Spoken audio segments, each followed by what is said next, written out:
haven't done one of these walking videos for a little while. I thought it's an absolutely beautiful day. It's 70 plus degrees and sunny in lovely Columbus, Ohio, which doesn't happen all that often. So I figured this would be a good opportunity to have a little talk with you guys. And the thing I want to talk about today while I'm walking is going to be that symbol on my hat. The reason I want to talk about that symbol on my hat is because it gets a lot of attention and a lot of comments. And it kind of cracks me up because every single person who's ever made a comment about the symbol on my hat is very confused about why I wear this hat. First of all, I have a weird shaped head, kind of a small head. Might not look small to you guys, but it is. And most hats look really silly on me. So I have to buy hats that have like a short bill. They're hard to find. I buy a lot of hats that I think are gonna look cool. And then once I get them on, I look like an absolute dumbass with this giant freaking hat that's way too big for my head. So this hat fits really well. Then I also get questions. Let's see, I get people that will say, hey bro, no one's coming for your guns. Well, that's not necessarily true. There's been many a politician who has looked right at the camera and said, that's right, I'm coming for your guns. So that's a lie. Stop saying that. They'll never will, but they're going to try and they're going to campaign on that. So that's just not true. The other thing that I get from people is I get people who say, hey bro, if they come for your guns, who do you think they're going to send? And they're trying to say that it's ironic that I'm a police officer and that I defend the Second Amendment. And that when I say come and get it, that I'm implying that I'm going to like commit acts of violence against police officers that would come to get my guns. Well, here's the thing. They'll never send a police officer to try to come get my guns.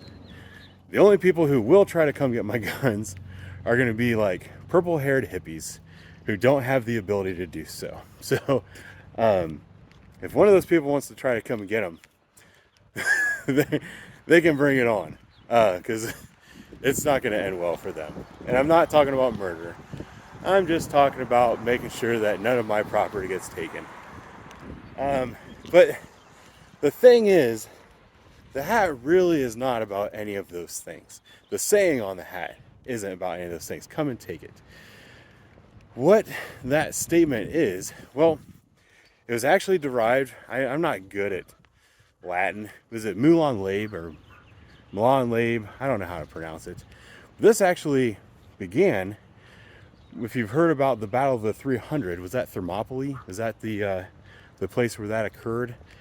That's when Leonidas was told by the gracious king or whatever of, this Iran now, you know, those people, you know, the thing that it's inconsequential. But he was told, hey, you know, you can give me your land. I'm here to take it. And he said, come and take it. Meaning I'm going to stand here. I'm going to defend it. He was defending his land. And then it was later used. Was it the Alamo? I don't want to misquote things, but maybe it was the Alamo. I should have looked this up before I started talking. I looked it up before. It's just that I forgot. But you know, there was a fort, and the Americans had borrowed a cannon from the Mexicans down in Texas, and they had the cannon because they were using it to defend themselves against raiding, I think it was Indians and stuff at the time. And there was the Mexican army was going to be on the move. They were going to come in. They were going to capture part of Texas, and they said, hey, they were basically saying, hey, look, we don't want you defending yourself, so give us our cannon back. And the Texans made that flag with a cannon on it, said Moulin Leb, basically saying, come and take it. Meaning we're not going to give it up. But again, that wasn't just about the cannon. It was more about, we're not going to give up our land. We're not going to give up our freedom. I have something that you want, and I'm not going to give it up easily. That's not just about lands or material things. often it's about our rights in general. And it's a statement of general defiance against overbearing authority. That's why I wear the hat that I wear. That's why I have the YouTube channels that I have. Because if you haven't been paying attention to the type of content that I put out and the type of subjects that I discuss, a lot of it really comes down to people right now are making these political plays to take over police departments and come down on police officers and do all this stuff, and they're doing it for political reasons. One of the things that they're also doing is they're coming down on police officers' ability to express themselves while off duty. They're attacking the First Amendment and the ability of police officers and first responders to exercise the First Amendment. So that is something I'm taking a very direct stand up saying, look, you want my First Amendment? You're gonna have to come take it. I'm not hiding.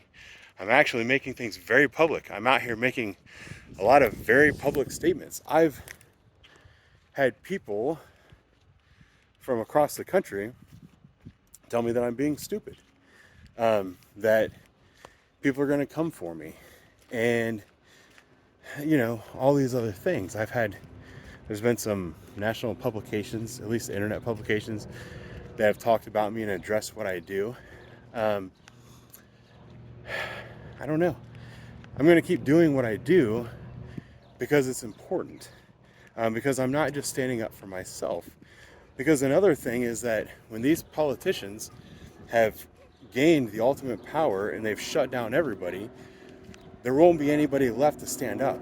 So I think it's important that we stand up now.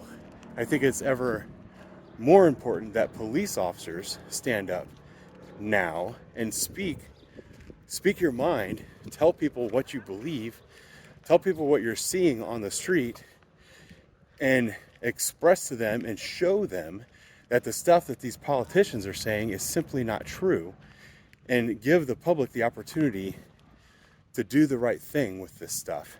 And that's how we're going to get better going forward. So when I'm wearing this hat that says come and take it, it's not just about the gun. It's about me. It's about what I'm doing to stop people from making decisions and putting policies in place that are ultimately going to harm the people that I swore an oath to protect. So if you want to stop me from doing that, you're going to have to come and take it.